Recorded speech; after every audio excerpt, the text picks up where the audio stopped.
Assalamualaikum warahmatullahi wabarakatuh. Selamat pagi anak-anak, bagaimana kabarnya hari ini? Mudah-mudahan kalian semua selalu dalam keadaan sehat walafiat. Amin ya robbal alamin. Anak-anakku sekalian, kita ketemu lagi di semester 2. Dan ternyata untuk sementara di semester 2 ini kita masih melakukan PJJ, yaitu pembelajaran jarak jauh. Namun walaupun begitu, teacher berharap kalian tetap semangat. Apapun keadaannya, kita harus tetap bersyukur kepada Allah. Walaupun kita masih PJJ, tapi kita masih bisa belajar. Kita belajar di rumah tidak apa-apa ya. Yang penting teacher tetap bisa membimbing kalian walaupun lewat online. Dan kalian masih bisa melihat teacher walaupun secara online ya. Kemudian teacher berharap selain kalian semangat belajarnya, tetap semangat untuk beribadah, semangat membantu orang tua ya. Kemudian yang tak kalah penting adalah kalian harus tetap jaga kesehatan. Makan makanan yang bergizi, tidur yang cukup. Lakukan kegiatan fisik tetapi di sekitar rumah saja ya. Kemudian tetap menjalankan protokol kesehatan. Cuci tangan pakai sabun yang bersih. Kemudian gunakan atau pakailah masker jika terpaksa harus keluar rumah. Tetapi kalau tidak, ya di rumah saja, main di rumah, berkegiatan di rumah. Nah, anak-anak, di semester 2 ini kalian harus semangatnya ditambah. Karena kalian sudah kelas 5. Sebentar lagi naik ke kelas 6. Ini kita harus mulai tancap gas. Kita tancap gas semangat kita. Tanamkan di dalam diri kalian. Semangat, semangat, semangat. Aku harus semangat, gitu ya.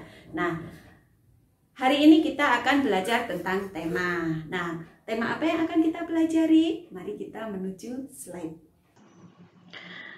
IPA kelas 5 semester 2 tema 6 KD 3.6 menerapkan konsep perpindahan kalor dalam kehidupan sehari-hari. Kita awali dari sumber energi panas. Ada 4 contoh sumber energi panas. Yang pertama adalah matahari, kedua api, 3 gesekan benda, dan keempat listrik.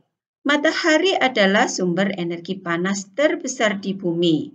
Suhu permukaan matahari sekitar 6.000 derajat Celcius. Semua makhluk hidup membutuhkan energi panas matahari. Itulah sebabnya kenapa matahari disebut sebagai sumber energi panas terbesar di bumi. Yang kedua, api. Untuk mendapatkan api, kita butuh bahan bakar dan udara. Manfaat api antara lain untuk memasak, menerangi lingkungan, dan membersihkan kuman.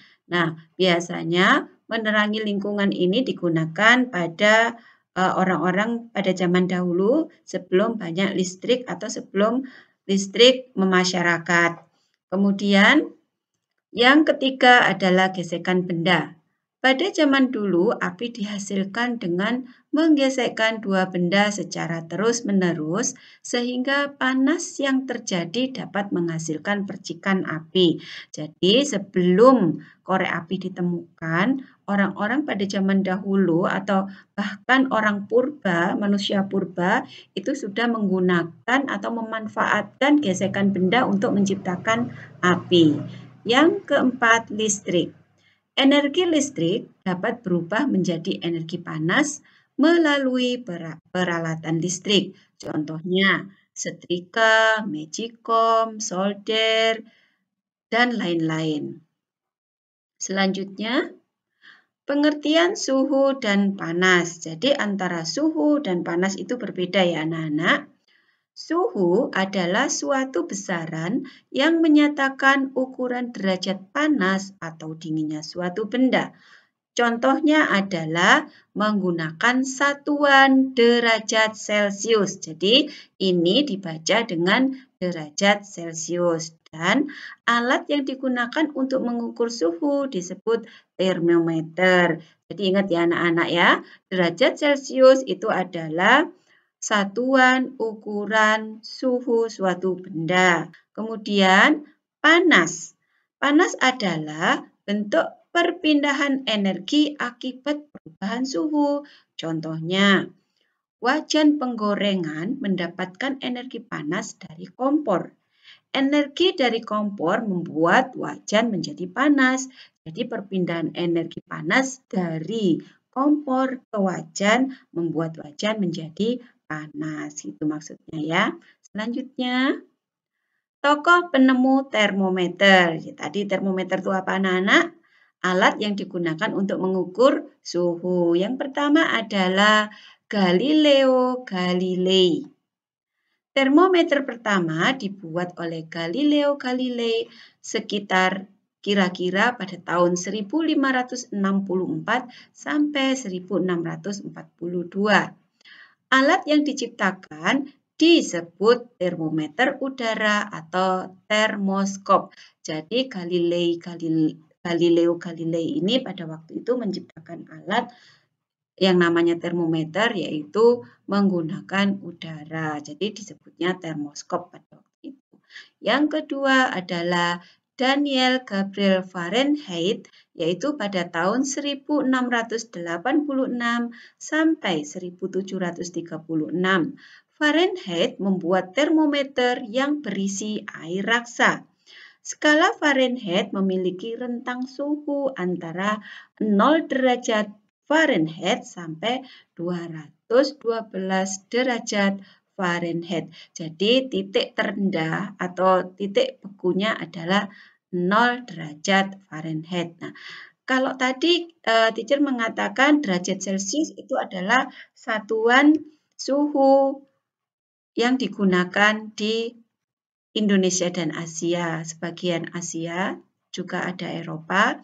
Nah, sedangkan satuan derajat Fahrenheit digunakan di negara Inggris dan Amerika. Selanjutnya adalah under Celsius. Tahun 1701 sampai 1744. Jadi, beliau membuat termometer dengan rentang suhu 0 derajat Celcius sampai 100 derajat Celcius. Nah, satuan derajat Celcius ini yang digunakan di Indonesia, Asia, dan sebagian Eropa. Dan Celsius ini diambil dari nama belakangnya under Celsius. Sama dengan Fahrenheit. Fahrenheit juga diambil dari nama belakangnya Daniel Gabriel Fahrenheit. Ya, anak-anak. Selanjutnya kita belajar tentang pemuaian dan penyusutan benda. Yang pertama, pemuaian dan penyusutan benda biasanya terjadi pada kaca jendela.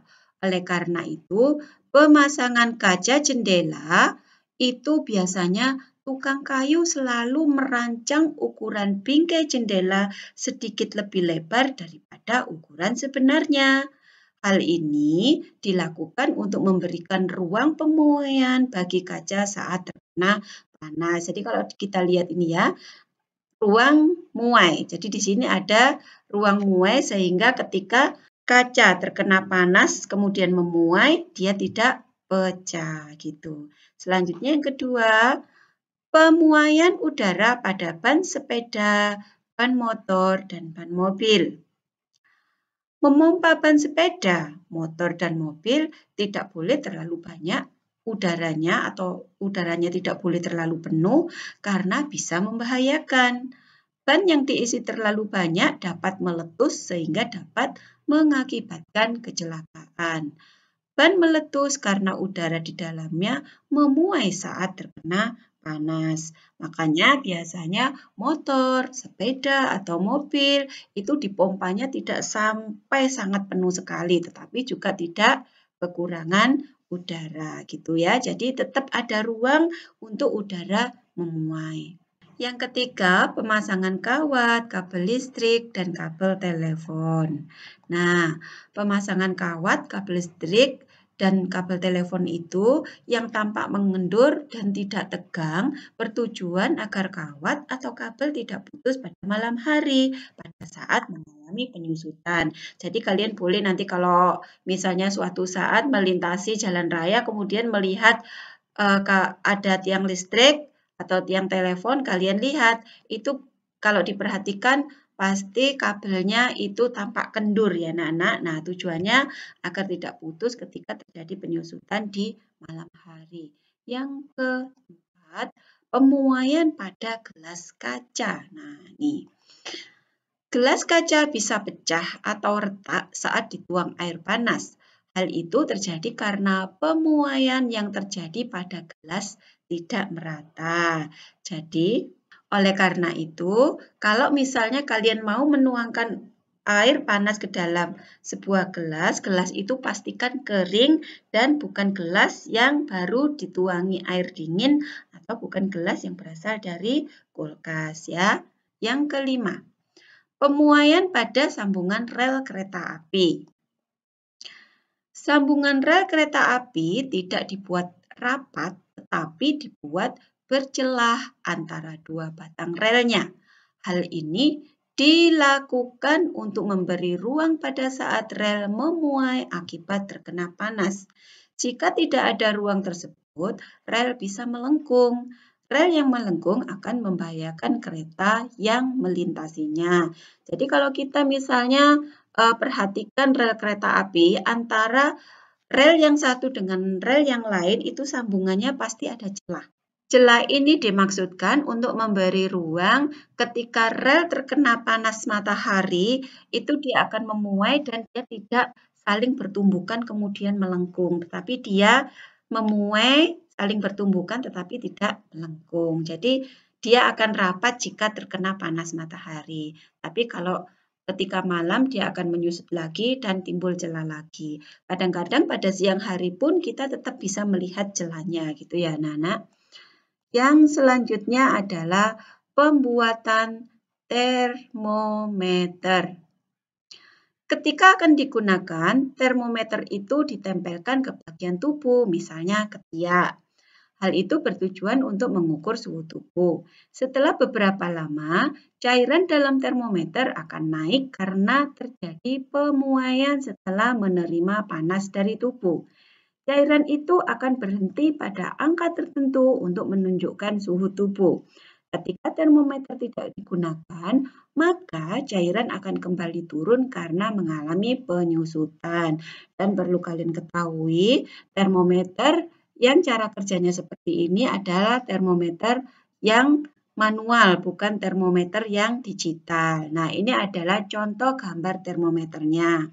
Jadi cairan yang ada di dalam yang bisa naik atau bisa memuai, kemudian bisa turun atau bisa menyusut itu berupa air raksa. Ya. Kemudian ini merupakan tangkai kaca dengan dinding yang sangat tebal. Kemudian pipa kapiler ini adalah pipa untuk naik turunnya air raksa. Kemudian ini adalah ruang hampa, sedangkan ini adalah pentolan dengan dinding tipis. Ini adalah bagian atau area yang sensitif ketika ditempelkan di ketiak, sehingga air raksanya ini bisa naik untuk menunjukkan kenaikan suhu atau berapa besar suhu badan kita. Gitu ya anak-anak. Selanjutnya, nah, ini selanjutnya tugas buat kalian. Jangan lupa ya. Mengerjakan halaman 45 sampai 46 yaitu mengidentifikasi beberapa peristiwa yang berhubungan dengan konsep energi panas. Dikerjakan di buku tema sini ya anak-anak ya. Dikerjakan di buku tema, ditulis nama dan diperlihatkan identitas namanya saat difoto. Jadi kalian tulis namanya, kemudian nama yang kamu tulis harus terlihat ketika kalian foto. Kemudian dikirim ke WA Teacher Dika. Tugas hari ini harus selesai hari ini dan harus dikirimkan hari ini. Tidak boleh terlambat karena kalau terlambat bisa menumpuk terus kebanyakan tugas. Jadi untuk tugas yang terlambat tidak teacher kasih nilai ya. Itu kesepakatan kita sejak awal. Itu saja dari teacher anak-anak. Selamat belajar dan mengerjakan tugas. Ya anak-anak ya. Tetap semangat, tetap jaga kesehatan, tetap jaga kebersihan, makan makanan yang bergizi, dan jangan lupa juga semangat beribadah. Itu saja dari teacher. Wassalamualaikum warahmatullahi wabarakatuh.